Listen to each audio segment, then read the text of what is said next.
Here's a really weird statement. Display technologies are evolving like crabs. That's right, you might have heard of the concept of carcinization, where a ton of different animals that aren't actually crabs have independently evolved to look and behave like true crabs, implying that in many places around the world, this is what the perfect physique looks like.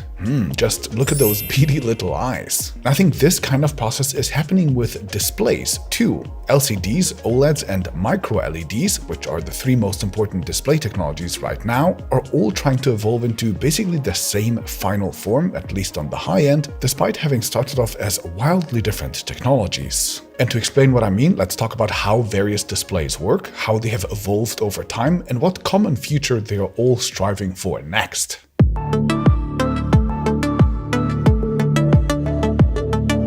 Talking of beady little eyes, this video was sponsored by Insta360. After dominating consumer electronic devices from digital watches to calculators and more for decades, LCDs became the dominant full-color high-resolution displays in the mid-2000s too, when they quickly displaced the old CRT monitors and TVs. Unlike CRTs, which fired an electron gun at a phosphor-coated screen and therefore needed to be really quite bulky and heavy, LCDs, or liquid crystal displays, were our first true mass-market flat panel displays. And here's how they work on a basic level. First, there is a backlight, usually emitting white light. Over that, we have two layers of polarizers, one only letting light with vertical waves through, and the other one only letting horizontal waves pass. A light wave can't have both directions at once, so by default, these polarizers block out the backlight, creating a black image. Now, to show anything other than black, there's a special material called the liquid crystal in between the two polarizers. And by applying a current to this liquid crystal, we can get it to twist the direction of the light waves that go through it, which in turn allows us to control how much of the white backlight is allowed to pass through the polarizer on the front. Turn it all the way into one direction and we have white light. Turn it all the way into the other and we have a black image. Now we just need to divide the screen into many smaller segments and to put an RGB color filter over it, and we have pixels that can create basically any color that we want.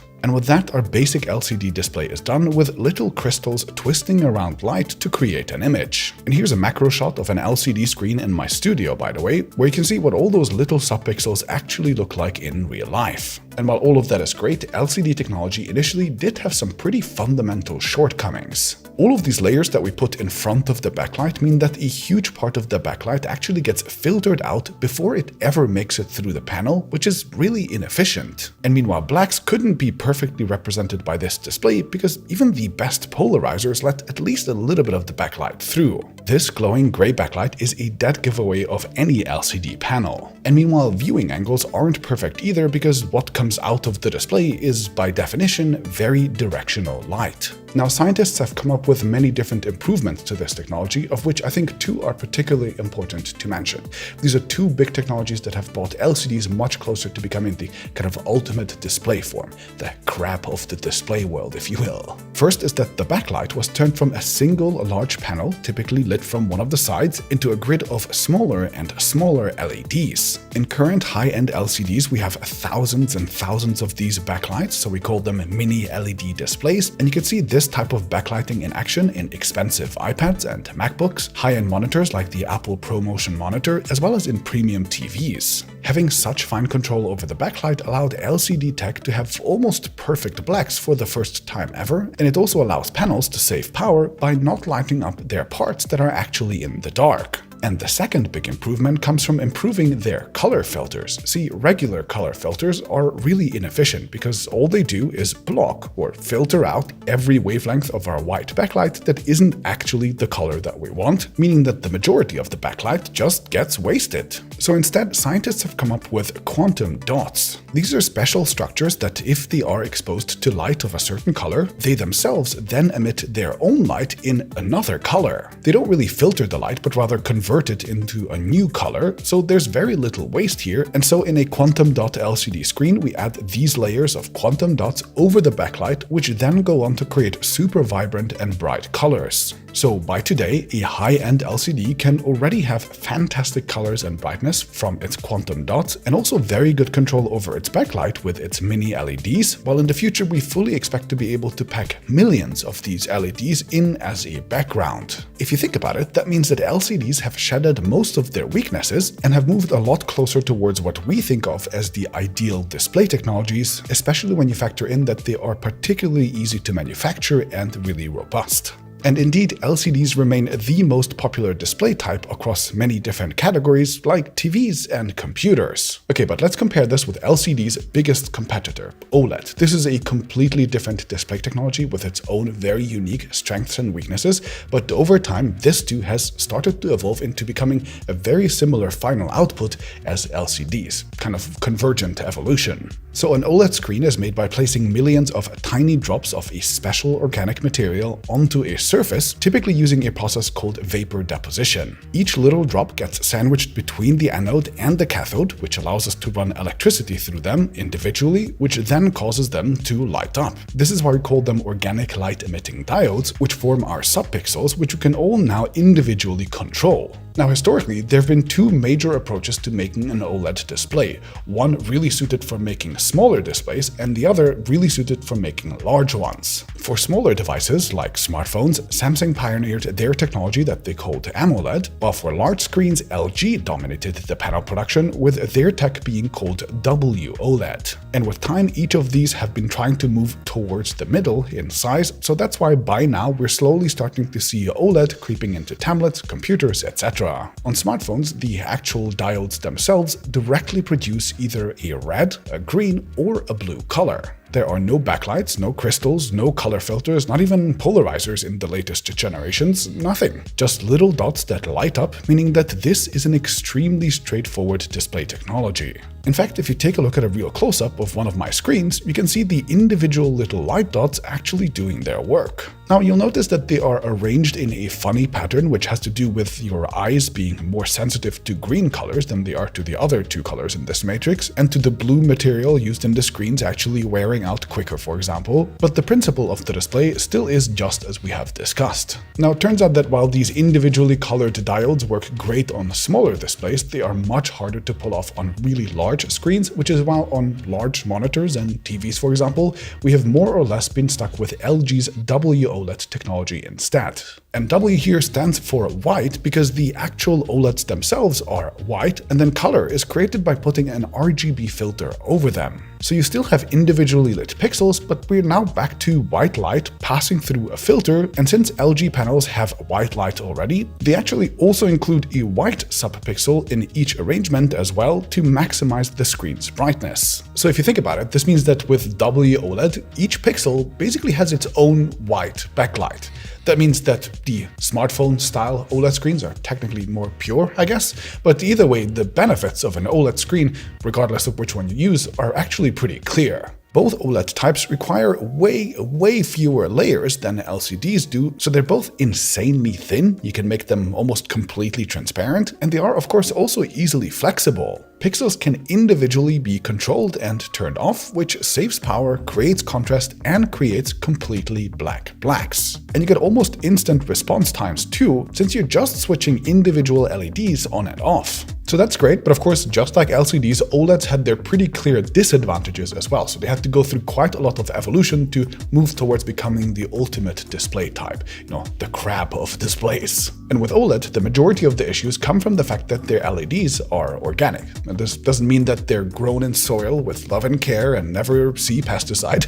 It just means that they're made out of hydrocarbons, but either way, they can be pretty problematic. Specifically, the materials degrade very quickly if you expose them to air, for example, but also if you just show the same bright image on them for too long, and then they create what is called a burn-in, where an image permanently gets burned into your screen. Ratings.com made a fantastic long-term test with lots of OLED TVs and monitors, which I've linked to down in the description. You should really check it out if you're worried about burn-in. Modern devices will usually help avoid burn-in, for example, by shifting static content around a little bit, but the only real solution historically has been that the OLED devices just didn't let you make your screen super bright. Now, of course, in this video, we're talking about the evolution, and indeed both Samsung and LG have found ways to make their OLED screens much brighter without actually putting any additional strain on the OLEDs themselves. For LG, we have the brand new MLA, or Micro Lens Array technology, which adds a grid of absolutely tiny little lenses over the LED panel that focuses all the light that would have otherwise scattered around the panel. Here's a macro shot of the actual monitor from the fantastic HDTVtest video that I've linked to down in the description, and you can see an actual tiny grid over the subpixels, with LG claiming that they have something like 5,000 tiny lenses per pixel. This lens array boosts brightness by something like 60% and does so completely passively without having to push more electricity through the pixels, which is good for longevity and for keeping your electricity bill down too. This tech has already shipped in the latest generation LG TVs like the G3 for example, and should be available to other TV manufacturers using LG panels on the high end too.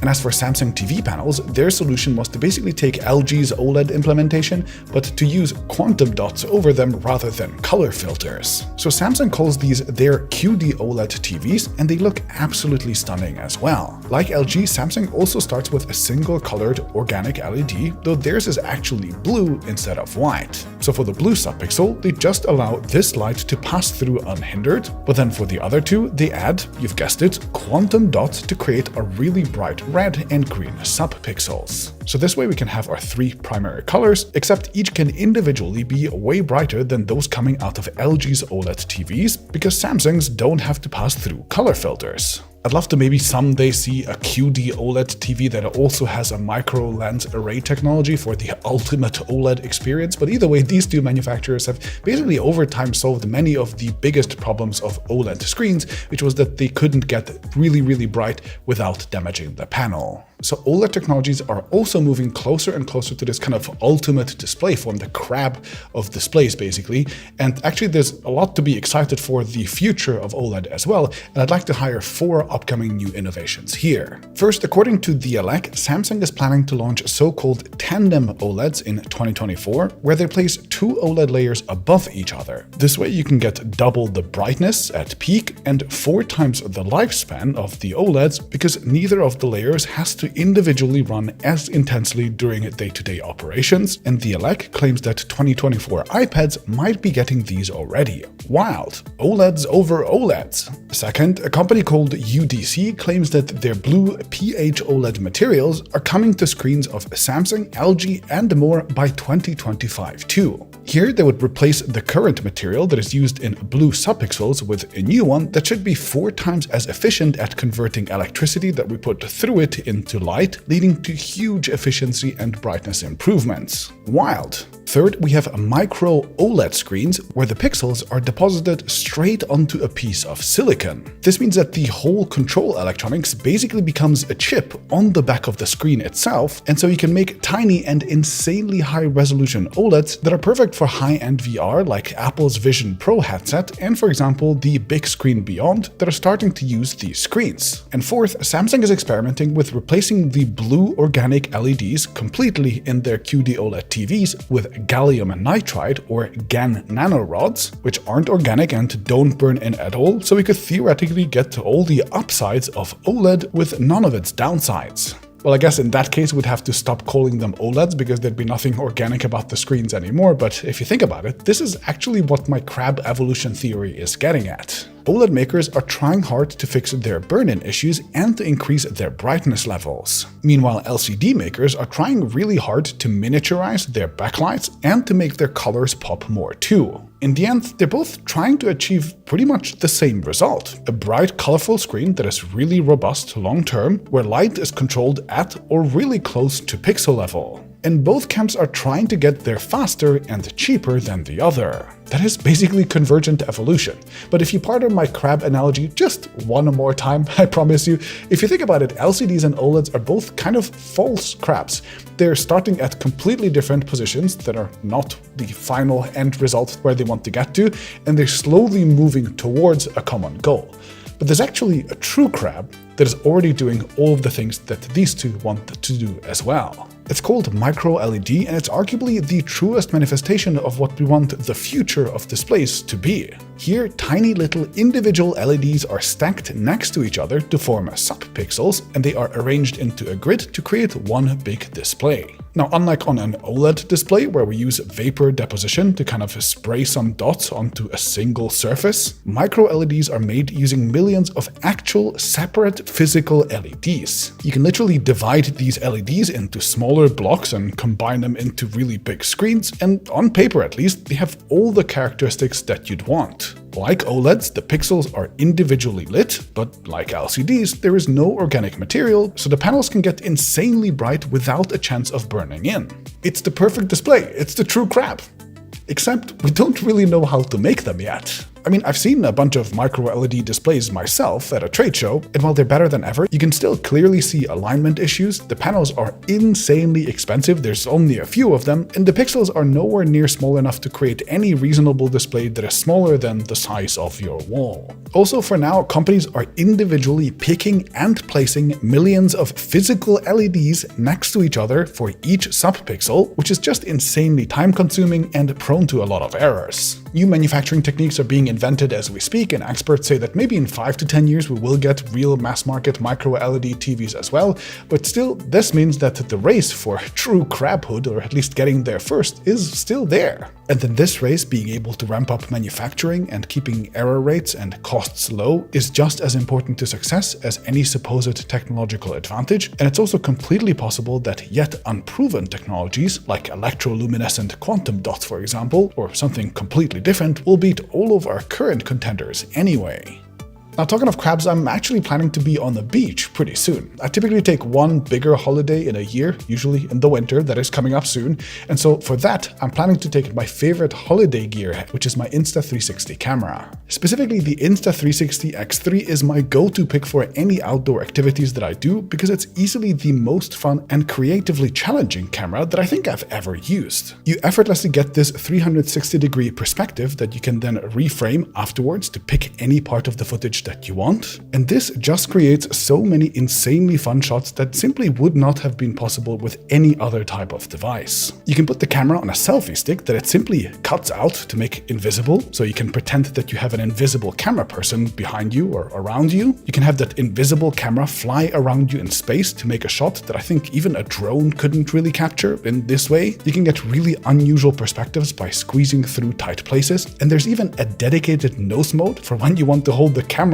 in your mouse, which I can't wait to try out on my holidays. It just looks like so much fun. I even used mine on a dive case on multiple previous dives, and with that I not only documented multiple scuba diving trips, but I even shot 2 different YouTube videos where I reviewed dive watches. Oh, and a few months ago they also brought out their next generation dive case that the camera can apparently make completely invisible underwater. This is something that I'm really looking forward to trying on my holidays. Overall, the image quality is great at 5.7K, so you can confidently reframe your shots, and the app works super well on both Android and iPhone, both of which I've tested extensively. You can edit and export everything right here from your phone, and you can even do crazy things like have AI replace the sky in your shots. Pretty wild. I'm a huge fan because there's basically nothing else on the market that works like this camera, and it works so well. And of course, I also have a really good deal for you. The first 50 people who buy from Insta360 with my link will get a 10% discount on the product, and they'll get a free 128GB SD card and the complimentary invisible selfie stick as well. So check them out, I hope you get creative with it, and I'll see you in the next video.